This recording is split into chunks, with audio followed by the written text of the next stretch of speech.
নমস্কার বন্ধুরা, কেমন আছো সবাই? আশা করছি তোমরা সবাই ভালো আছো, আমরাও ভালো আছি। রমা মুম্বাই ব্লগে তোমাদের সবাইকে স্বাগত। চলে এসেছি আরেকটা নতুন ভিডিও নিয়ে। সকাল সকাল উঠে গাছে জল দিচ্ছি। এই গাছে জল দিতে না দারুণ লাগে। তবে আমি এখন ইদানিং সন্ধেবেলাতেই জল দিই। তবে গতকালকে সন্ধেবেলা গাছে জল দেওয়া হয়নি, তাই এখন জল দিচ্ছি। সন্ধেবেলায় গাছে জল দিলে যেটা হয় সেটা হচ্ছে সারা রাত গাছ অ্যাবজর্ব করে নেয় যতটা অ্যাবজর্ব করার। তারপরের দিন সকাল থেকে আবার সন্ধে পর্যন্ত মাটিটা ধীরে ধীরে শুকিয়ে যায়। তারপরে আবার সন্ধ্যাবেলায় জল দিলে গাছ আবার সারা রাত জল অ্যাবজর্ব করে। এটা কিন্তু গাছের জন্য সবথেকে বেশি উপকারী আমার মনে হয়। আমি যতটা আমি এক্সপিরিয়েন্স যা করেছি সেটাই বললাম। আর সকালবেলা গাছে জল দিলে গাছ যেটুকু অ্যাবজর্ব করার করে নিতে পারে কয়েক ঘন্টার মধ্যে, তারপরে আবার সারাদিন মাটিটা শুকিয়ে যায়। এবার সারা রাতেও মাটিটা পুরো শুকনো থাকে।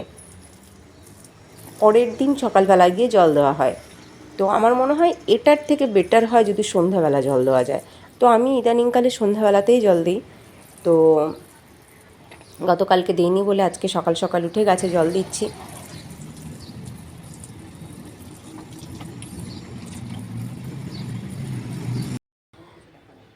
জানো তো, একটা বিষয়ে খুব চিন্তায় আছি। বাড়িতে তো যাব ঠিক করেছি, মোটামুটি গোছগাছও স্টার্ট করে দিয়েছি, কিন্তু টিকিটটা পাওয়া নিয়ে একটা ভারী সমস্যায় আছি। কারণ তৎকালে টিকিটে নাকি এখন প্রচুর লাইন পড়ছে। তো এবার জানি না, আগামীকালকে তো যাবে আমার বর টিকিট কাটতে, কি হয় দেখা যাক। দেখো, আজকে ব্রেকফাস্টে বানাচ্ছি পিৎজা। বাবাইয়ের খুব ইচ্ছে হয়েছে পিৎজা খাবে, অনেক দিন ধরেই বলছে মা এয়ার ফ্রায়ারে পিৎজা বানাও না। দেখেছে ছবি দেওয়া আছে, পিৎজাও হয়। আচ্ছা ঠিক আছে, বানাবো। তো বলে আজকে সকাল সকাল ব্লিঙ্কিট থেকে অর্ডার করে দিয়েছিলাম পিৎজা ব্রেড, চিজ, পিৎজার যে মশলা, সেই সমস্ত কিছু অর্ডার করে দিয়েছিলাম। তো সেগুলো 15 মিনিটের মধ্যে চলে এসেছে। তারপরে একে একে সমস্ত কিছু কেটে ঠেটে নিয়ে পিৎজা বানালাম। পনির পিৎজা বানিয়েছি। দেখতে তো ভারী সুন্দর লাগছে, একদম দোকানের মতন লাগছে। বাবাইয়ের তো দারুণ লাগছে, খুব ভালো ভালো বলে খাচ্ছে আমার ছেলে। ওর অনেক দিনের ইচ্ছেটা পূরণ করলাম আজকে। খুশি?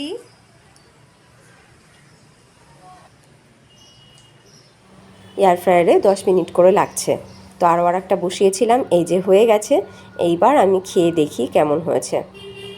সত্যি খুব ভালো হয়েছে গো, দারুণ হয়েছে। তবে যেটা আমার গলতি হয়েছে সেটা হচ্ছে চিজটা কম হয়ে গেছে। চিজটা আরেকটু বেশি করে দিতে হতো।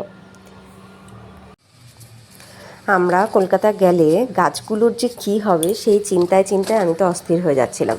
তারপরে আমার মনে পড়লো, আমি তো দেখেছিলাম অনলাইনে এই ধরনের কিছু বিক্রি হয় যেগুলোকে ইউজ করে, যেগুলোর হেল্প নিয়ে গাছে জল দেওয়া যেতেই পারে। আমি না থাকলেও, আমি প্রেজেন্ট না থাকলেও আমার গাছে জল দেওয়া যাবে। তো এটার কথা মনে পড়াতেই এটাকে অর্ডার করে দিয়েছিলাম। যে খুব বেশি সময় তো নেই, তাড়াতাড়ি চলে আসলে ভালো হয়, ভয়ে ভয়েই অর্ডার করেছিলাম। তো চলে এসেছে, গতকালকে রাত্রেই এগুলো এসেছে। দেখো এইবার এই যে দেখতে পাচ্ছ, এই যে বোতলের মুখে ঢাকনার জায়গায় এটাকে লাগিয়ে এটাকে এই যে উল্টে দিতে হবে, উল্টে মাটির মধ্যে এরকম গেঁথে দিতে হবে। তাহলে এখান থেকে এক ফোঁটা এক ফোঁটা করে জল সারাদিন পড়তে থাকবে। যতক্ষণ বোতলে জল থাকবে ততক্ষণ ফোঁটা ফোঁটা ফোঁটা করে পড়তে থাকবে। তো ভাবলাম যে এই একটা নিলে কিন্তু ভালোই হয়। যতদিন এইভাবে গাছে জল পড়বে, মাটিটা যতদিন ভেজা থাকবে ততদিন গাছের কোনো ক্ষতি হবে না। তো অর্ডার করে দিয়েছিলাম, দেখো চলে এসেছে। তো এখানে আছে 24 পিস আছে। তো এইবার এইগুলোকে ইউজ করে দেখতে হবে যে ঠিকঠাক কাজ সত্যিই হচ্ছে কিনা। কিন্তু 24 পিস আছে, তার মানে 24খানা বোতলও আমার লাগবে, কিন্তু এত বোতল আমার কাছে নেই।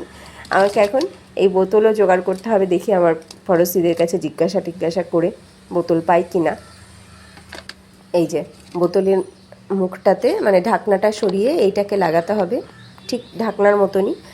যে কোনো কোল্ড ড্রিঙ্কের বোতল এবং জলের বোতলগুলোতেই এটা ফিট হবে, এটাই দেখলাম লেখা আছে ওখানে ম্যানুয়ালে। তো এই যে এমনি করে লাগিয়ে, মানে বোতলের মধ্যে ভর্তি থাকতে হবে জল, এমনি করে লাগিয়ে এটাকে এই যে টবে উল্টে গেঁথে দিতে হবে। এই যে গেঁথে দিতে হবে, উপরটা ভারী থাকবে তো এটা শক্ত হয়েই গেঁথে যাবে। আর বোতলের একদম উপরটাতে একটুখানি ফুটো করে দিতে হবে যাতে জলটা বেরোতে পারে। তো এই হচ্ছে প্রসেস।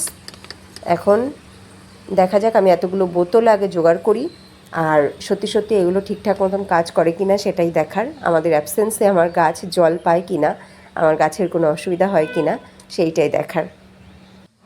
এই আইডিয়াটা এবং এই জিনিসগুলো কেমন হয়েছে তোমরা কমেন্টে জানিও, আর সাথে এটাও জানিও যারা এই জিনিসটা ব্যবহার করেছো সত্যি সত্যি এটা কাজ করে কি না। তোমরা অনেকেই জানো, তোমরা যারা আমার ভিডিও দেখো তারা জানো আমি মুম্বাইতে থাকি সারা বছর।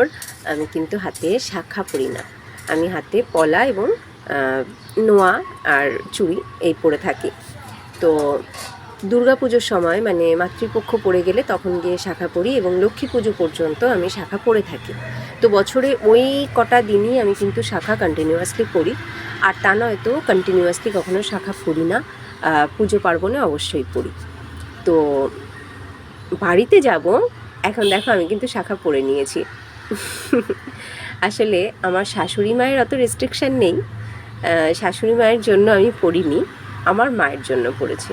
আমার মা এই বিষয়ে একটু বেশি স্ট্রিক্ট, বলে যেখানে যেমন সেখানে তেমন, তুই ওখানে পড়িস না কিছু বলি না, কিন্তু বাড়িতে আসলে শাঁখা পরেই আসবি, কারণ সব মানুষ একই রকমভাবে দেখে না। ওখানে তুই যেমন থাকিস থাক, কিন্তু বাড়িতে আসলে শাঁখা পরে আসবি। আমার শাশুড়ি মায়ের এই নিয়ে কোনো বক্তব্য নেই, কিন্তু আমার মায়েরই যত বক্তব্য। তো যাই হোক, শাঁখা আমি পরে নিয়েছি আজকে। সব কিছু গোছগাছ করছিলাম, কী নেব না সেগুলো একটুখানি গুছিয়ে কাছাকাছি রাখা, তারপরে সেগুলোকে ব্যাগে ভরা। তো গোছগাছ করতে গিয়ে শাঁখা জোড়াকে দেখলাম, তো ভাবলাম পরেই নিই, হাতে পরেই থাকি, ওখানে গিয়ে তো আমাকে পরতেই হবে। তো যাই হোক, এখন দেখো আমি লাঞ্চ রেডি করছি। তো আজকে লাঞ্চে একটা সবজি রান্না করলাম মিক্স ভেজ, আর তার সাথে করে নিচ্ছি দেখো কাঁচকলার মতন করে বানালাম যাতে আমার ছেলে খায়, কারণ আমার ছেলেকে কাঁচকলা কোনোভাবে খাওয়ানো যায় না, তো এইভাবে করলেও কিন্তু খেয়ে নেবে। প্রথমে 5 মিনিটের জন্য রাখার পরে বার করে আমি একটু উল্টো পাল্টে দিচ্ছি। তো 5 মিনিটে এটা কিন্তু বেশ ভালো ক্রিস্পি হয়ে গেছে অলরেডি। তো এখন আবার 5 মিনিটের জন্য এটাকে বসিয়ে দিচ্ছি। ও জানো তো, বাবাইয়ের কিন্তু স্কুল ছুটি পড়ে গেছে, আজকে থেকে ওর ছুটি চালু হয়ে গেল, কিন্তু আমাদের এখনও টিকিট নিয়ে সংশয় রয়েছে, টিকিট পাবো কি না, বাড়ি যাওয়া হবে কি না। তো যাই হোক, দেখো কাঁচকলা ফ্রাইটা হয়ে গেছে, ওটাকে বার করে নিয়ে যে ফয়েল পেপারে কাঁচকলাটা করেছি সেই ফয়েল পেপারের মধ্যেই আমি কেটে ভালো করে ধুয়ে রাখা উচ্ছে, তার সাথে লবণ, হলুদ, একটু শুকনো লঙ্কার গুঁড়ো আর সামান্য কয়েক ফোঁটা সর্ষের তেল খুব ভালো করে এবার হাত দিয়ে মেখে নিচ্ছি।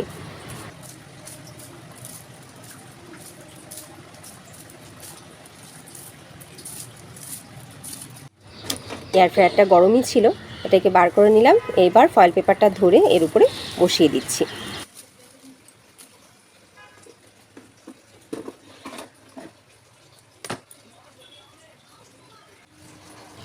এই দেখো কাঁচকলাটা কি সুন্দর হয়েছে, দারুণ হয়েছে দেখতে, পুরো সে তেলে ফ্রাইয়ের মতন হয়নি, কিন্তু একদম ক্রিস্পি।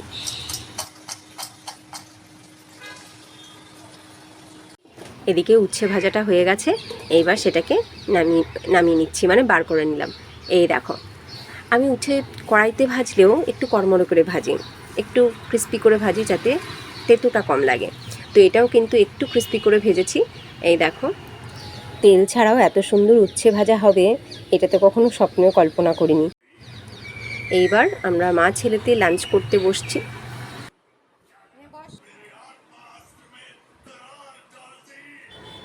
এই দেখো, বলেছিলাম না এই রকমভাবে কাঁচকলাটাকে ফ্রাই করে দিলেও খাবে।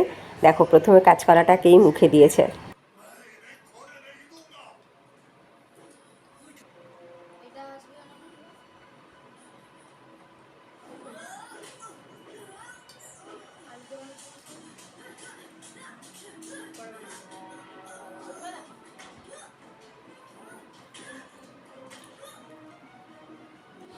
আচ্ছা, আমার মায়ের মতন তোমাদের কার কার মা এই শাঁখা পলা সিঁদুর নিয়ে একটু বেশি স্ট্রিক্ট, কমেন্টে জানিও। আমার মা তো এই বিষয়ে সত্যিই খুব স্ট্রিক্ট। তবে হ্যাঁ, আমার বৌদিদের কিন্তু কিছু বলে না, জানো, আমার বৌদিদের কিচ্ছু বলে না। আমার বৌদিরা যেরকমভাবে ইচ্ছা তারা সেই রকমভাবে থাকে, কিন্তু আমি যখনই বাড়ি যাব হাতে শাঁখা পলা যেন থাকে। মা হয়তো ভাবে তার মেয়েকে কেউ যেন কোনো কথা বলতে না পারে, তার মেয়েকে সবাই যেন শুধু ভালো ভালোই বলে। হতে পারে এরকমই হবে হয়তো। তো যাই হোক, মুম্বাইয়ে সারা বছর যেরকমভাবে ইচ্ছে সেরকমভাবে থাকি, কিন্তু বাড়ি যাওয়ার সময় অবশ্যই আমি শাখা পরেই যাই। তো একটু একটু করে আমি তো গোছগাছ শুরু করে দিয়েছি, প্যাকিং করা শুরু করে দিয়েছি, কিন্তু এখন টিকিটটা যেন পাই। তোমরাও আমার হয়ে একটু প্রে করো, তৎকালে টিকিটটা সত্যি সত্যি পেয়ে যাই আমরা, তা না হলে কী করে বাড়ি যাব তাই ভাবছি। আর তৎকালে ফ্লাইটের টিকিট নেওয়া জাস্ট অসম্ভব, আমাদের তিনজনের কতগুলো টাকা লেগে যাবে, না ফ্লাইটে যাওয়া সম্ভব নয়। যাই হোক, চলো, যতক্ষণ না টিকিটটা হচ্ছে ততক্ষণ পর্যন্ত এই চিন্তা তো থেকেই যাবে। তো ভিডিওটা আমি এখন এখানেই এন্ড করি। আজকের ভিডিওটা কেমন লাগলো অবশ্যই কমেন্টে জানিও, ভালো লাগলে লাইক করো, নতুন বন্ধুরা ভালো লাগলে লাইক করে সাবস্ক্রাইব করে আমাদের সাথে থেকো। দেখা হবে নেক্সট ভিডিওতে, সবাই ভালো থেকো, টাটা।